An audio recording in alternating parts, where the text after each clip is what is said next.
आज हम लोग एनीमिया इन प्रेगनेंसी मतलब जो खून की कमी प्रेगनेंसी के दौरान होती है उसके बारे में हम जानेंगे आज।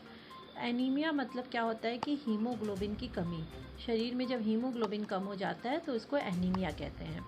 एनीमिया में बेसिकली क्या हो जाता है कि हमारे जो अंदर आरबीसी जो ब्लड में हमारे सेल्स होते हैं आरबीसीज, उसमें एक प्रोटीन होता है हीमोग्लोबिन।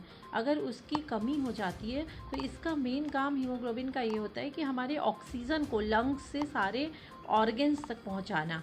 तो जब हीमोग्लोबिन कम हो जाता है तो हमारे सारे टिश्यूज़ में और जो बच्चा पेट में है उसको ऑक्सीजन कम मात्रा में पहुंच पाता है, जिससे कि हम बच्चे का ग्रोथ सबसे ज़्यादा अफेक्टेड होता है, ग्रोथ नहीं हो पाता। तो इससे हमारे जब शरीर में पूरी सही मात्रा में ऑक्सीजन नहीं पहुंच पाती तो माँ भी उससे अफेक्टेड होती है। माँ को भी बहुत सारे साइन सिम्टम्स आते हैं और बच्चे को भी बहुत सारी प्रॉब्लम्स आती हैं। इसलिए ये एनीमिया इन प्रेगनेंसी जो है, हमें खून की जो कमी है ये हमें प्रेगनेंसी में नहीं होनी चाहिए। इसलिए गवर्नमेंट ऑफ इंडिया के भी बहुत सारे प्रोग्राम्स चल रहे हैं, जो कि government of India iron, calcium, folic acid ये सब टैबलेट्स फ्री सब प्रेग्नेंट पेशेंट्स को वो डिस्ट्रीब्यूट करते हैं। आंगनवाड़ी हैं, जो आशाएं हैं, कि किसी भी फीमेल्स में एनीमिया की ब्लड में खून की कमी ना हो सके। इससे कैसे बचा जाए, इस रोग से बचाव के लिए क्या उपाय है? सबसे इम्पॉर्टेंट बात है कि अगर प्रेगनेंसी हम प्लान कर रहे हैं तो प्रेगनेंसी आने के पहले ही अगर हमें अपने खून की जांच करा लेनी चाहिए। ये देखना चाहिए कि हमारा हीमोग्लोबिन ठीक है कि नहीं, तभी हम प्रेगनेंसी प्लान करनी चाहिए। अगर मान लीजिए प्रेगनेंसी आ गई, हमारे शरीर में खून की कमी है, तो प्रॉपर डॉक्टर को दिखा के और जो भी आयरन, कैल्शियम, फॉलिक एसिड की टैबलेट्स हैं जो हमें नियमित रूप से खानी चाहिए, और खान पान पर भी हमें ध्यान देना चाहिए। जो हाई कंटेंट्स ऑफ आयरन वाले हैं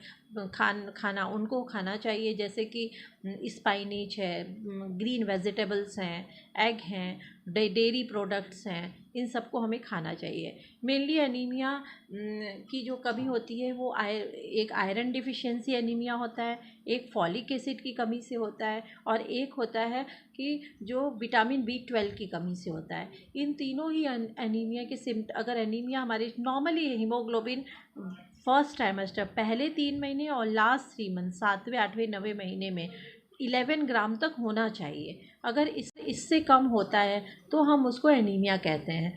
और सेकेंड ट्राइमेस्टर में मतलब चौथे, पाँचवें, छठे महीने में अगर हीमोग्लोबिन 10.5 से कम होता है तो एनीमिया कहते हैं, क्योंकि सेकेंड ट्राइमेस्टर में दूसरी तिमाही में प्रेगनेंसी के हमारे ब्लड में हीमोडाइल्यूशन होता है, मतलब वाटर कंटेंट बढ़ जाता है, तो इससे हीमोग्लोबिन थोड़ा सा ड्रॉप होता है। तो इसलिए ये माना जाता है कि 11 ग्राम से कम तो हीमोग्लोबिन नहीं होना चाहिए हमारी प्रेगनेंसी में।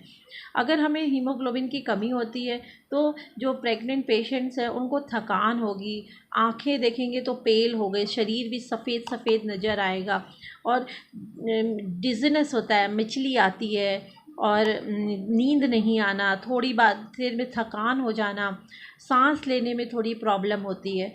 तो इन सब अगर सिम्टम्स आ रहे हैं तो ज़रूर हमें अपने डॉक्टर से कंसल्ट करना चाहिए।